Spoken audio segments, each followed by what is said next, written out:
अल्लाह ही अल्लाह किया करो, दुख न किसी को दिया करो। जो दुनिया का मालिक है, नाम उसी का लिया करो।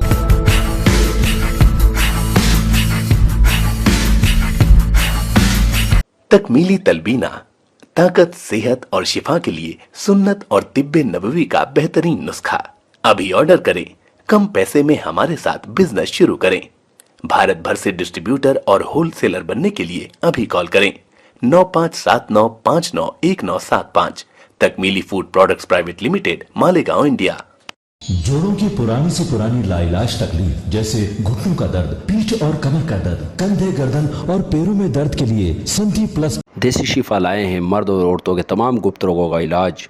पहली खुराक में हैरत अंगेज़ असर देखें। अगर आप हमसे इंडिया और इंडिया से बाहर दवाई हासिल करना चाहते हैं, स्क्रीन पर दिए गए नंबर पर कांटेक्ट करें। Thank you. अस्सलामु अलैकुम वरहमतुल्लाहि वबरकातुहू। नाज़रीन, इस्तकबाल है, स्वागत है आपका viral news live studio Jalgaon, Maharashtra, India में। मैं आपका मेज़बान मुफ्ती मोहम्मद हारून नदवी। आइए प्यारे मुल्क भारत की बहुत ही ख़ास बड़ी 10 अहम ख़बरों पर नज़र डालते हैं। लेकिन सबसे पहले मैं अपील करूंगा, जो साथी नए हैं और अभी तक इस बेबाक सच्चे चैनल से जुड़े नहीं हैं, अगर आप चाहते हो कि आपको मुल्क भारत की और पूरी दुनिया की सही और सच्ची खबरें देखने और सुनने को मिलें, तो फिर आप इस चैनल से जुड़ जाइए। सब्सक्राइब कर लीजिए हमारे इस चैनल को, बेल आइकॉन घंटी के बटन को भी दबा दीजिए ताकि हमारी हर वीडियो, हर खबर आपको आपके मोबाइल पर मिल सके। और हाँ नाज़रीन, हम हर रोज़ एक अपील करते हैं कि प्लीज़, ये एक प्राइवेट चैनल है और चैनल चलाने के लिए पूरी एक टीम काम करती है, बड़ा रुपया पैसा खर्च होता है।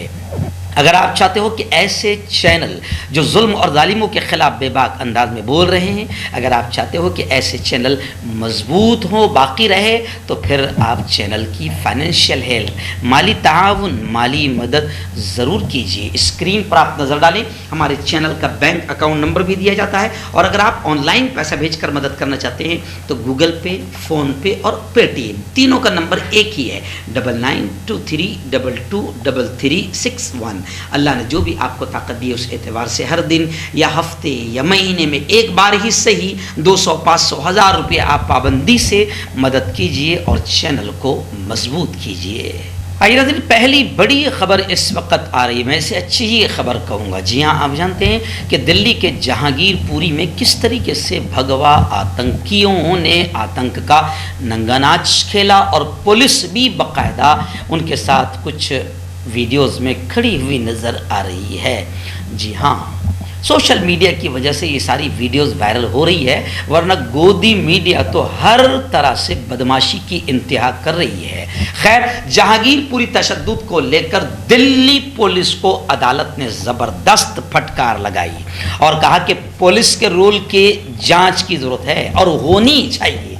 ये बात मैं सबसे पहले कह रहा था, तो मुझे कमेंट्स में बड़ी गालियाँ लिखते हैं, जो भगवा आतंकी जहन के लोग गालियाँ लिखते हैं। लेकिन ये बात मैं पहले ही से कह रहा था कि पुलिस, खरगोन में भी ऐसे ही माहौल नज़र आया, जहांगीरपुरी में भी ऐसे ही माहौल नज़र आया।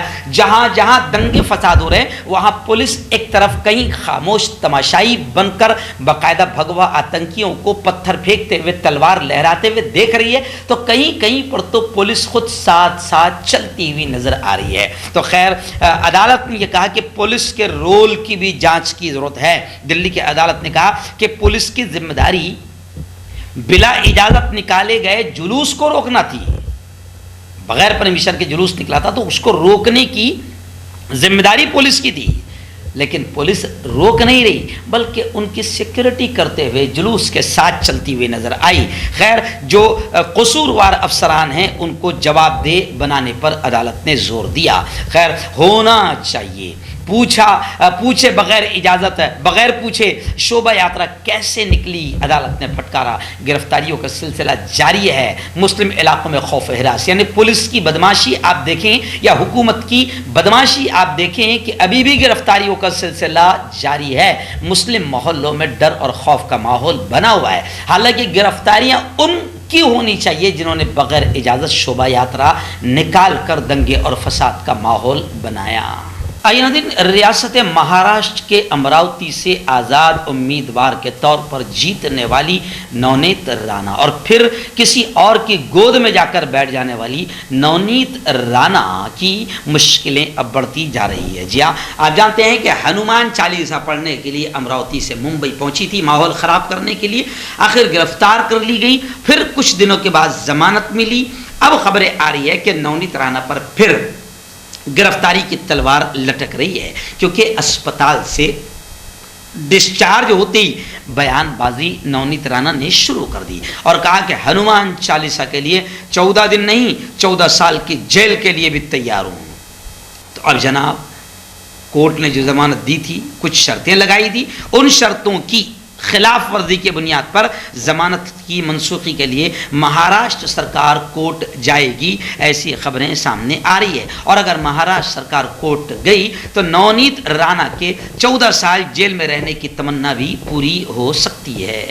आइए नाज़रीन, तीसरी बड़ी खबर इस वक्त रियासत उत्तर प्रदेश के आगरा से आ रही है। जी हाँ, ताजमहल जो मोहब्बत का एक प्रतीक, एक अलामत माना जाता है और मुल्क की शान बढ़ाने के लिए दुनिया के 7 अजूबों में जिसको गिना जाता है, और यही ताजमहल है जो दुनिया के 7 अजूबों में भारत का नाम लिखवाता है, रोशन करता है। लेकिन क्या करें, हमारे यहाँ के नफरती जहरीले चिंटुओं की नफरतें ख़त्म होने का नाम नहीं ले रही है, क्योंकि बाकायदा मुद्दे कुछ न कुछ चाहिए। असल मुद्दों से ध्यान हटाने के लिए कुछ ऐसे ही बदमाशी के मुद्दे चाहिए। अब खबर आ रही है कि ताजमहल के 20 कमरों में शिव की मूर्तियां बंद होने का दावा किया गया है। इलाहाबाद हाई कोर्ट में अर्जी दाखिल करके उन 22 कमरों के खोलने की दरखास्त की गई है। मैं आपको बता दूं कि इलाहाबाद हाई कोर्ट की लखनऊ बेंच में एक अर्जी दाखिल की गई जिसमें दावा किया गया है कि आगरा के ताजमहल में भगवान शिव का मंदिर है।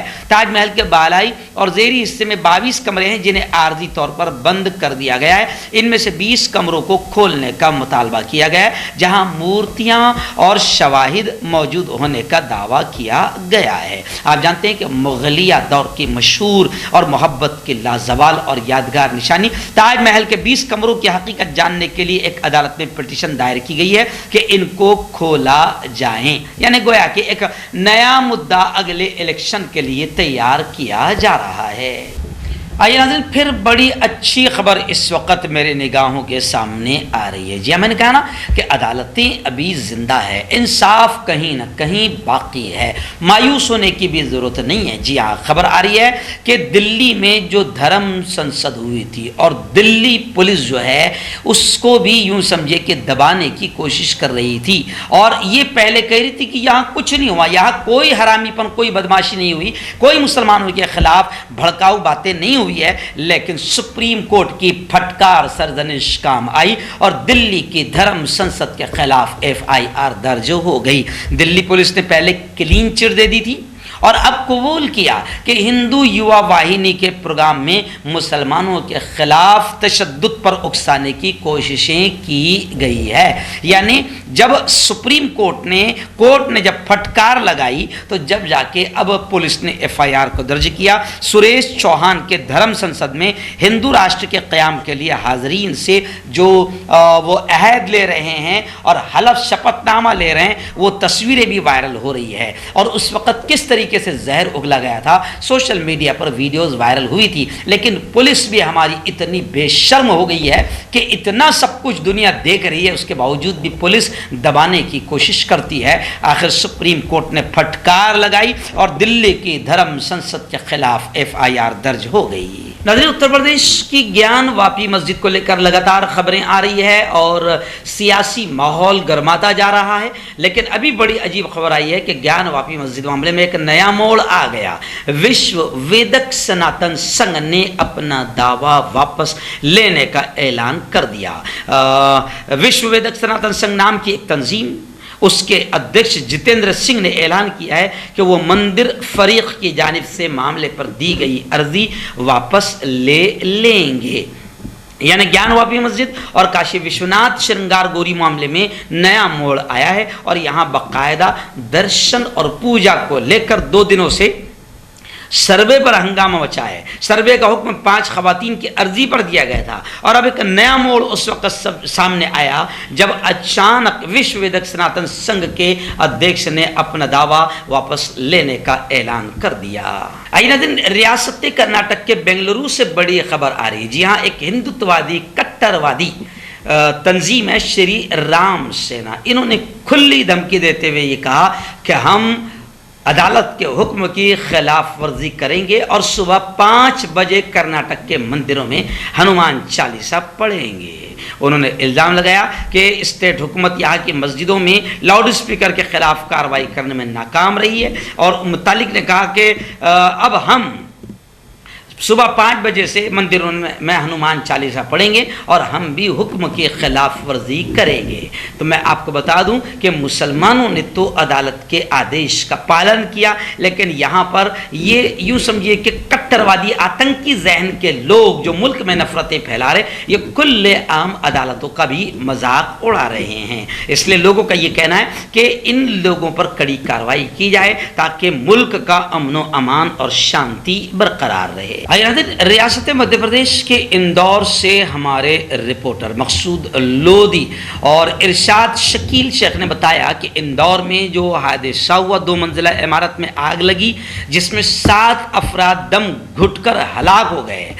हादसा उस वक्त पेश आया जब लोग गहरी नींद में थे। अब खबरें आ रही है कि ये हादसा या शॉर्ट सर्किट नहीं हुआ था, बल्कि इंदौर में यह हादसा एक दीवाने आशिक ने अंजाम दिया था, आग लगाने की वारदात। उसने अपने जुर्म को कबूल भी कर लिया। रिपोर्ट के मुताबिक मुलजिम का कहना है कि वो एक लड़की से मोहब्बत करता था जिससे उसका झगड़ा हो गया था। उसके बाद जुनून में आकर उसने ये इंतहाई कदम उठाया। मुलजिम ने बताया कि सोरन बाग में रहने वाली लड़की से मोहब्बत की वजह से उसने एक कार को भी आग लगा दिया। पुलिस से बचने के चक्कर में उसकी एक टांग भी टूट गई। उसने कबूल किया कि मैं एक लड़की से बहुत नाराज था, उसने मेरे साथ बहुत गलत किया, उसने मुझसे बहुत ज़्यादा पैसे खर्च करवाया, मैंने इससे खर्चे के लिए दिए गए पैसे कभी वापस नहीं मांगे, वो हमेशा किसी न किसी चीज़ के लिए पैसे मांगती थी। मैं इतना परेशान था कि उसकी गाड़ी की सीट जलाना चाहता था। तो अब यह हादसा पेश आया, यानी ये जो 7 लोग मरे हैं ये दीवाने आशिक की ने अंजाम दी थी वारदात।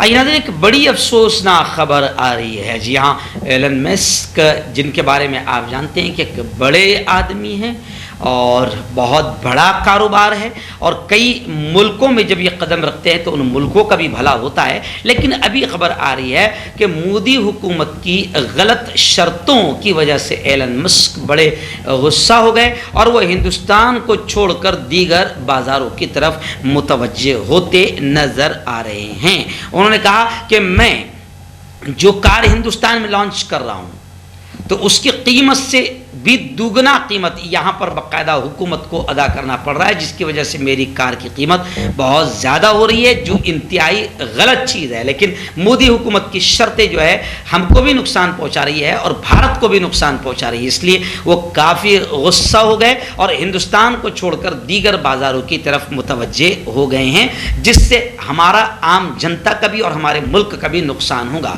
यह खबर को इसलिए भी मैं दिखा रहा हूँ कि भारत की अंधभक्त जनता देखें कि किस किस तरीके से मोदी जी की गलत पॉलिसियों से मुल्क को नुकसान पहुंच रहा है और मुल्क की जनता का रोजगार छीना जा रहा है। आइए उत्तर प्रदेश से एक बड़ी अफसोसनाक शर्मनाक खबर सामने आ रही है। जी हाँ, शराब के नशे में एक बाप ने अपनी ही बेटी के साथ इस्मदरी की, उसके साथ रेप किया, उसका ज़िना किया। उत्तर प्रदेश के बांदा से ये शर्मनाक खबर सामने आ रही है। मैं इस खबर को इसलिए भी दिखा रहा हूँ कि मैं अक्सर जब नशे के ख़िलाफ़ बयान करता हूँ तो ये बातें मैं कहता हूँ कि हमारे नबी ने, प्रेषित मोहम्मद ने, प्रॉफिट मोहम्मद ने नशा को हराम करार दिया, क्योंकि नशा में आदमी वो काम कर सकता है, वो गुनाह कर सकता है, वो क्राइम कर सकता है जो एक आम आदमी सोच भी नहीं सकता। इसलिए इस्लाम ने नशा को हराम कर दिया है। आज वो चीज़ें जो मैं बयान में बोलता हूँ वो खबर की शक्ल में मेरे सामने आ रही है। मैं अक्सर बयान में कहता हूँ कि नशे की हालत में आदमी अपनी बहन के साथ मुकाला कर सकता है, माँ के साथ मुकाला कर सकता है, बेटी के साथ मुकाला कर सकता है, इन पाक पवित्र रिश्तों के साथ भी वो मुकाला कर सकता है। आज ऐसी ही खबर जो है उत्तर प्रदेश के बांदा से आ रही है कि 19 साला लड़की की छोटी बहन ने पुलिस को बताया कि बुध की शाम उसका बाप शराब के नशे में घर आया और उसने मुबैना तौर पर उसकी बड़ी बेटी के साथ मुंह काला किया, जिसको लेकर उसने पुलिस ने जुमा को बताया कि लड़की की लाश घर में मुर्दा पाई गई और खबर आ रही है कि लड़की इस चीज़ को बर्दाश्त न कर सकी और उसने आत्महत्या कर ली। आइए नजर आखिरी बड़ी खबर इस वक्त मेरी निगाहों के सामने। जी हाँ, इंटरनेट का सर्च इंजन गूगल ने गुज़िश्ता कल यानी संडे को मदर्स डे के मौके पर अपने होम पेज पर डूडल बनाकर मातृशक्ति को यानी माँ को खराज तहसीन पेश किया। हर ख़ास मौके पर डूडल के ज़रिए से ऐसे शानदार नमूने पेश किए जाते हैं, मुबारकबाद, मोहब्बत, प्यार और एहतराम के जज्बात को दिखाया जाता है। लेकिन अभी गुज़िश्ता कल मदर्स डे के मौके पर भी गूगल ने एक शानदार डूडल बनाकर पेश किया और दुनिया भर की माँओं को, मदर्स को मुबारकबाद और खराज तहसीन पेश किया। लेकिन इस खबर को मैं इसलिए दिखा रहा हूँ कि आज से 1500 साल पहले सबसे बड़ा खराज अक़ीदत पेश करते हुए जनाब मोहम्मद मुस्तफ़ा सल्लल्लाहु अलैहि वसल्लम ने कहा है कि अल जन्नतु तहत अक़दामिल उम्महात, माँ के कदमों तले जन्नत है, माँ के कदमों के नीचे जन्नत है। और उस नबी ने कहा है कि तेरे माँ बाप राज़ी तो रब राज़ी।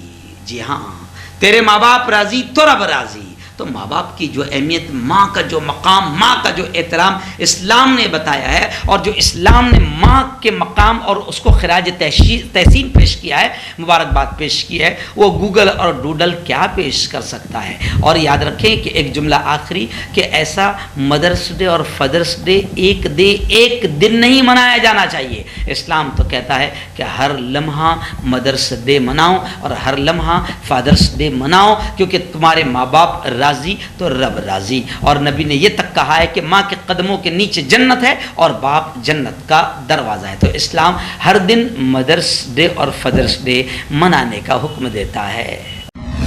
क्यों होता है जोड़ों में दर्द, क्यों रहती है जोड़ों में जकड़न, क्यों हो जाती है जोड़ों में सूजन, क्यों बन जाती है जोड़ों में गांठ, क्यों थम सी जाती है जिंदगी। जोड़ों की पुरानी सी पुरानी लाइलाज तकलीफ जैसे घुटनों का दर्द, पीठ और कमर का दर्द, कंधे, गर्दन और पैरों में दर्द के लिए संधि प्लस प्लस एक संजीवनी बूटी की तरह है, या यूं कहे कि एक स्थायी इलाज साबित हो चुका है। लाखों लोग इसे अपना चुके हैं और दर्द पर विजय प्राप्त कर चुके हैं। जब हम नियमित रूप से संधि प्लस प्लस से मालिश करते हैं तो त्वचा इसे तुरंत ऑब्जर्व करके जोड़ों के सूक्ष्मतम अवस्था में पहुंचा देती है, जिससे जोड़ों में ब्लड का सर्कुलेशन बढ़ जाता है और जोड़ों के मांसपेशियों में मजबूती आती है, आंतरिक सूजन समाप्त हो जाती है, जिससे दर्द में आराम तो मिलता ही है, साथ ही साथ जोड़ों में नई शक्ति भी आती है। हमारे ये प्रोडक्ट ना कि किसी बाजार में मिलता है और ना ही मेडिकल शॉप पे, इसलिए इसे पाने के लिए अभी स्क्रीन के नंबरों पे कॉल करें और ऑर्डर करें।